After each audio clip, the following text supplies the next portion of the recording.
Hey everyone, আজি আকৌ এটা খোৱাৰ ভিডিও লৈ আইছো আৰু আজি খাবলৈ মন গৈ আছিল ফুচকা দিনটো কাৰেন্ট নাই মজা ওলাই গৈছে গৰমত তথাপিতো ফুচকাটো বনাইছো আৰু আলু বইল কৰি লৈছো বেছি টান নহয় ৰেডিমেড সব থাকে জাস্ট অকমান কষ্ট কৰিলে হৈ যায় আৰু এটো পানী পৰি মছলাটো থাকে তাত একো কৰিব নালাগে অকল মছলাটো ঢালি পানীকণ দিলেই হৈ যায় একদম ইজি আৰু গৰমৰ দিনত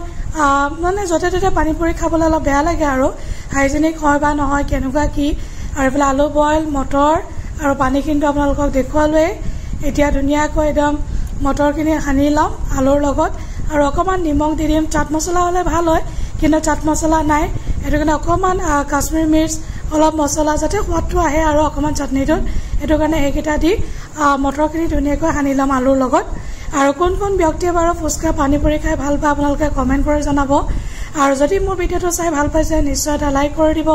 শেয়াৰ কৰিব নাপাহৰিব লগতে মোৰ প্ৰফাইলটো অলপ ফলো কৰি দিব আৰু এফালে কেৰাহী গৰম হৈ গৈছে আৰু কেৰাহীত এতিয়া দি দিলো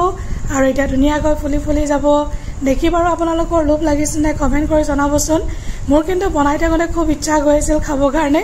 আৰু ফুচকা খাই মই বহুত ভাল পাওঁ গৰম বুলি যতে কোৱা নাই আৰু এফালে ৰেডি হৈ গৈছে দুই এটা অকণ বেয়া হৈ গল আৰু মটৰ এফালে এতিয়া পৰা ধুনীয়াকৈ খাওঁ তো আজিলৈ আহো bye bye take care everyone